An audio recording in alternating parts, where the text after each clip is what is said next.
Praise the lord. ప్రభునేసు నామంలో అందరికీ వందనములు. యేసయ్య మాట వినుటకు ప్రేమతో ఉదయకాశములో మిమ్మును ఆహ్వానిస్తున్నాను. ఈ దినము కొరకు మార్కు సువార్త 1వ అధ్యాయము 35వ వచనం నుండి 39వ వచనాల వరకు ధ్యానించుకుందాం. ఈ వాక్యము, ఈ లేఖన భాగంలో ఇలా వ్రాయబడినది: ఆయన పెందల కడని లేచి ఇంకను చాలా చీకటి ఉండగానే బయలుదేరి అరణ్య ప్రదేశమునకు వెళ్ళి అక్కడ ప్రార్థన చేయుచుండెను. సీమోనును అతనితో కూడా నున్న వారును ఆయనను వెదుకుచూ వెళ్ళి ఆయనను కనుగొని, అందరూ నిన్ను వెదుకుచున్నారని ఆయనతో చెప్పగా, ఆయన, ఇతర సమీప గ్రామములోనూ నేను ప్రకటించినట్టు వెళుదము రండి, ఇందు నిమిత్తమే కదా నేను బయలుదేరి వచ్చి తినని వారితో చెప్పెను. ఆయన గలిలయ అందంతటా వారి సమాజ మందిరములలో ప్రకటించుచు దెయ్యములను వెళ్ళగొట్టుచూ ఉండెను. ప్రియదేవుని యొక్క బిడ్డలారా, ఈ యొక్క వాక్య భాగంలో మనం గమనించినప్పుడు ప్రభువైన యేసుక్రీస్తు వారు తనకున్న ఒక చక్కటి అలవాట్లను ఇక్కడ మనకు ఆయన కనుపరుస్తూ ఉన్నాడు. పెద్దలక్కడ సూర్యోదయానికి ముందే లేచి ప్రార్థించడం అనేది యేసు ప్రభుకున్నటువంటి అద్భుతమైన అలవాటు. ఆ అలవాటు ప్రతి ఒక్కరు కలిగి ఉండాలని ఆయన ఆశపడుతున్నాడు. ప్రవక్త అయిన ఇర్మియా గ్రంథంలో పెందలక్కడ దేవుడు మనతో మాట్లాడడానికి ఉద్దేశించున్నాడు అని సుమారుగా 12-13 సార్లు ఈ మాట లేఖనాల్లో రాయబడినవి. పెందలక్కడ ప్రభు మనతో మాట్లాడడానికి వచ్చినప్పుడు ఈరోజు ప్రజలైతే తమ వీపునే చూపిస్తున్నారు కానీ తమ ముఖము చూపించుట లేదు అని ప్రవక్తని ఇర్మియా తెలియచేస్తున్నాడు. అయితే యేసు ప్రభు వారు మానవుడిగా ఈ భూలోకానికి వచ్చినప్పుడు ఆయన పెందలకడ లేచి ఇంకను చాలా రాత్రి ఉండగానే ఆయన బయలుదేరి అరణ్య ప్రదేశమునకు వెళ్ళి అక్కడ ప్రార్థన చేయడం అనేది ఆయనకు అలవాటు. నా ప్రియ సహోదరి, నా ప్రియ సహోదరుడా, సూర్యోదయానికి ముందే పెందలకడ లేచి 3-4 గంటల ప్రాంతంలో దేవునితో ప్రార్థనలో గడిపే అనుభూతి మీకుందా? అది శ్రేష్టమైన అలవాటు, అది దేవునికి ఇష్టమైన అలవాటు. ఎవరు గనుక ఈ అలవాటు పాటించకపోతే, ఒక విధంగా చెప్పాలంటే వారు సోమరులు, దారిద్ర్యమును వారి యొక్క తలపైన కూర్చుని ఉంటుంది అనే సంగతి మర్చిపోమాకండి. పెందలకడ ప్రభుతో మనం మాట్లాడే అనుభూతి ఉన్నప్పుడు ప్రభు అనేక విషయాలు మనకు బయలుపరుస్తూ ఉంటాడు.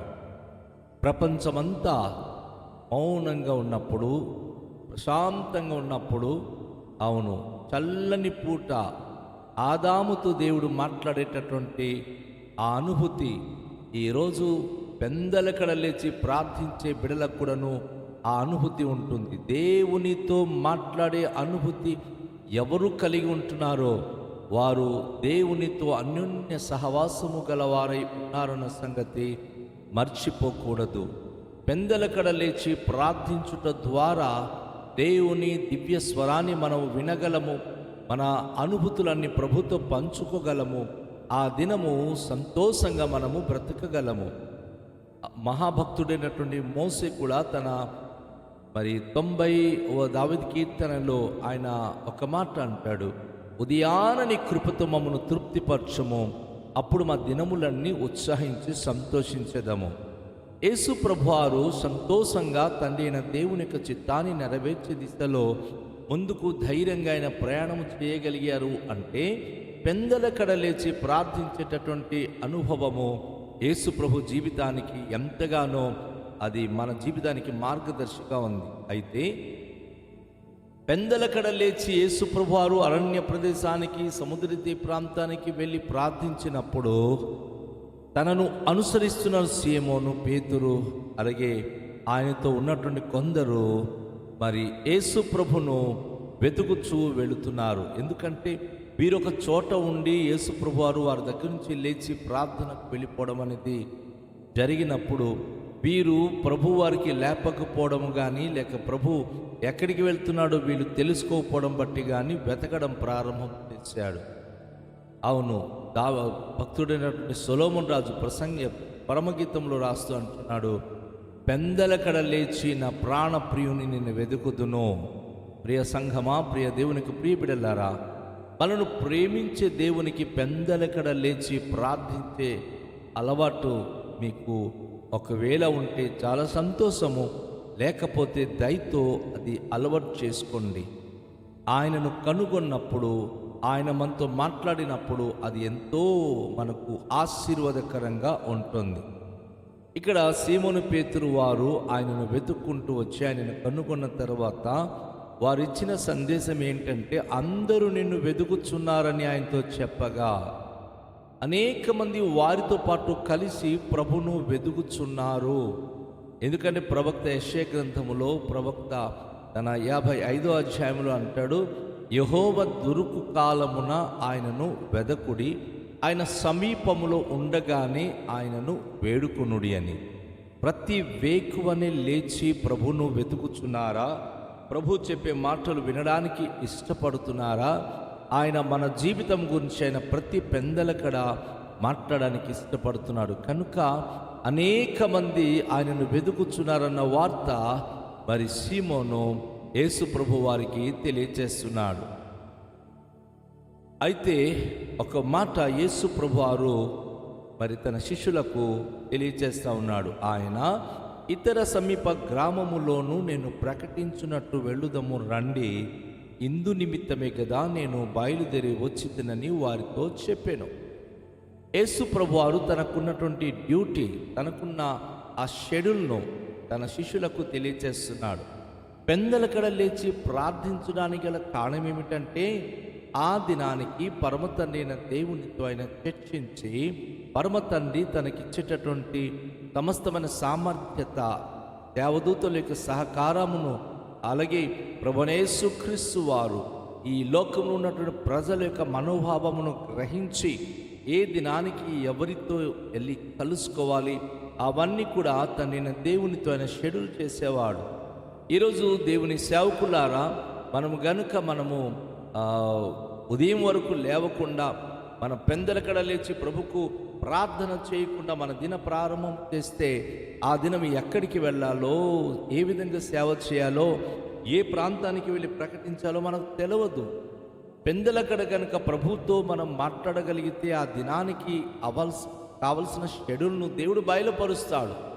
ఏ ప్రాంతానికి వెళ్ళాలో, ఎవరికి చెప్పాలో, ఏ విధంగా సువార్త ప్రకటన చేయాలో నువ్వు పెందలకడ ప్రభును వెతికి ప్రార్థించినప్పుడు ఆయన నీకు తెలియజేస్తాడు.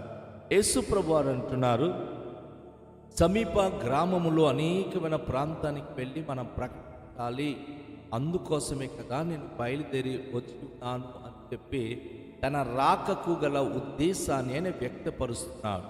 అవును, యేసు ప్రభు వారు ఈ లోకానికి రావడానికి గల కారణాలు ఏంటంటే, ఆయన మెస్సయ్య అంటే, ఆయన యేసు అనగా రక్షకుడు, మెస్సయ్య అనగా బోధకుడు. ఆయన ఎందుకు ఈ లోకానికి వచ్చాడంటే, సమీప పట్టణములు అంటే నశించిపోతున్న ప్రజలు ఎక్కడెక్కడైతే ఉన్నారో వారికి వెతుకుచూ వారికి బోధించడానికి వచ్చారు. ఈరోజు మన వీధులలో వెళ్ళి సువార్త ప్రకటించినప్పుడు అనేక మంది అడ్డుకుంటున్నారు. నా సహోదరులారా, దైవికమైన దేవునికి సువార్తిక బృందమా, దయతో వేకువనే లేచి ప్రార్థించి ప్రభు చిత్తానికి అడగండి. ప్రభు ప్రేరేపించిన ప్రదేశాలకు వెళ్ళండి.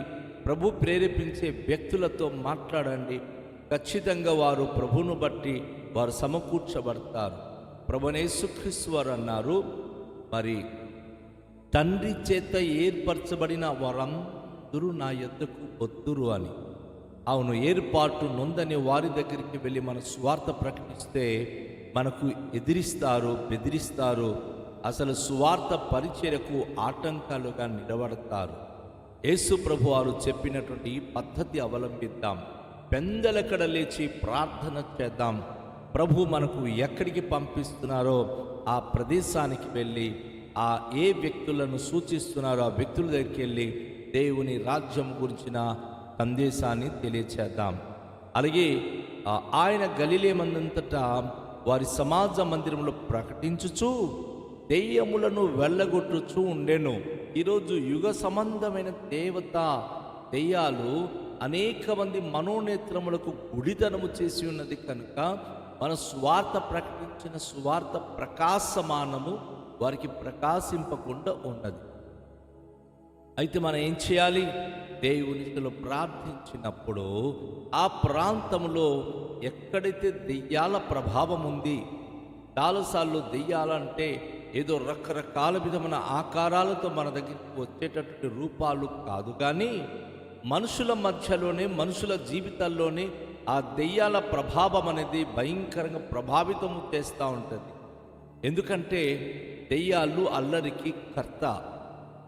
దెయ్యాలు అనేకమైనటువంటి సమస్యలకు ప్రారంభం.